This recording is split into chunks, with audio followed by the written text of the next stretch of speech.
Hey, Mrparka here to review a new one from Arrow USA Blu-ray. It is, I don't have the actual product to show you, I have a screener copy. It is Zero Boys by Nico Mastorakis. I mispronounced his name, but probably just a little bit. This guy has been working in film for years. This movie is made in 1986. He previously had done Island of Death, which definitely had a cult following, ended up on the Video Nasties list, kind of infamous. I actually enjoy that film quite a bit. Arrow actually released that. And they also released Hired to Kill, which was another of his films. Nico's also produced a bunch of stuff and running the company Omega Pictures, I believe. Zero Boys was a film I had heard about for years. I think I had an old VHS copy, never got around to watching it.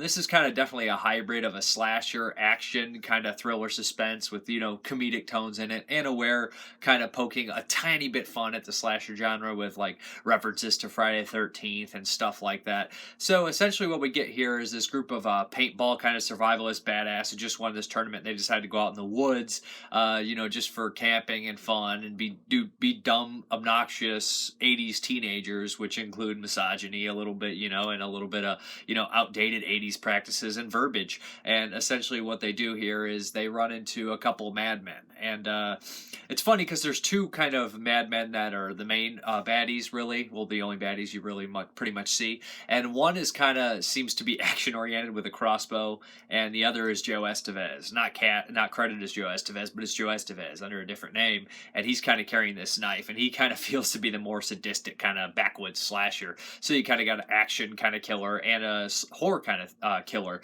tracking these kids down. There's 6 of them. I must say that it does take a long time to get started. It's shot nice. It's a professionally well done film with good music, good set design, good camera work, and good angles and good shots. It's all a very competent film. Even the Hans Zimmer does the music, and they make a big deal on the release that Frank Darabont, you guys know from Shawshank Redemption and tons of other things, worked on the film as a set designer, I believe, or a art guy, which is kind of cool. It seems that Nico kind of started the careers of lots of people. Kelli Maroney's in this, along with Joe Estevez. Those are the two big names. Kelli Maroney had done Shopping Mall and Night of the Comet, 80s classics, and she fit in pretty good with this film. No nudity to speak of, although from the commentary it seems that Nico definitely tried. There's not much violence or gore in here. There is some squib shots, some action, things like that. The body count is very, very relatively low, actually, for this kind of film. I think it's like 4 or something along those lines. It does take a long time for characters to die, and there's some kind of weird script things that are like they wanted this scene but they didn't really want to commit to it, and they were definitely more in love with their characters than they should have been. The characters get a lot more development than they should. Than they do in typical slasher movies, which is kind of nice to see these people interact and you actually kind of care about them, even though they are obnoxious and they are kind of douchey at times. But in the long run, you don't want to see them really be killed or anything. All in all, The Zero Boys is a solid film. I kind of have a soft spot for Nico from the films I've seen in his interviews. He's just a kind of crazy wild card director, and I can appreciate that. Almost reminds me of like a Greek Fulci yelling at people and whatnot, and always accomplishing these feats, but also kind of seeming like an outsider all at the same time. So yeah, I would say this release is actually damn worth it. It looks good if you like the film, and it's worth checking out for sure. It looks good. It's in Blu-ray, and I think it's I'm not sure if it's a 4K or 2K scan.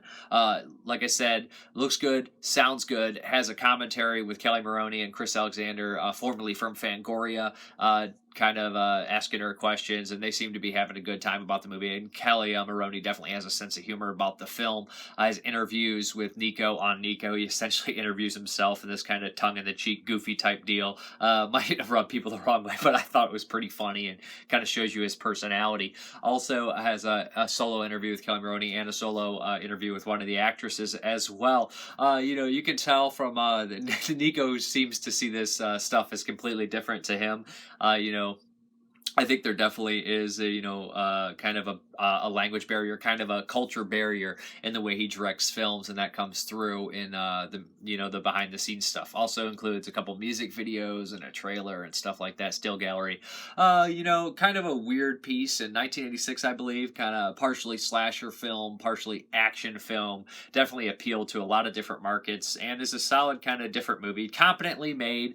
Some script problems, I would say, but there's some inventive stuff in here, some found footage before you'd ever ever see it. You know, the snuff kind of found footage, which is kind of different. And, you know, it's worth a watch. You know, I'm glad I saw Zero Boys. I'm Mrparka. There'll be more information above and below for release dates where you can purchase this, and, you know, probably a video at the end kind of showing the release itself. But I'm Mrparka. Thank you very much for watching, and have a good one.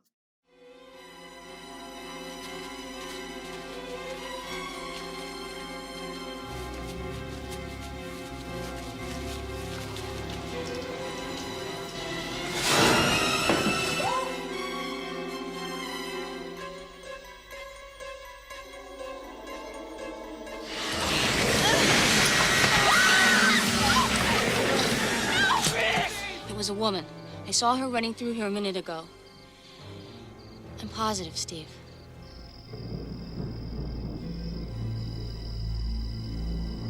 Crystal apparently had way too much hairspray on and it caught on fire. It's horrible. You're laughing. I'm laughing now. It wasn't funny at the time.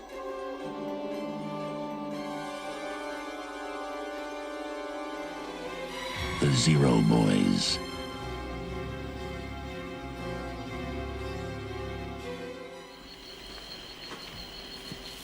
This isn't a game.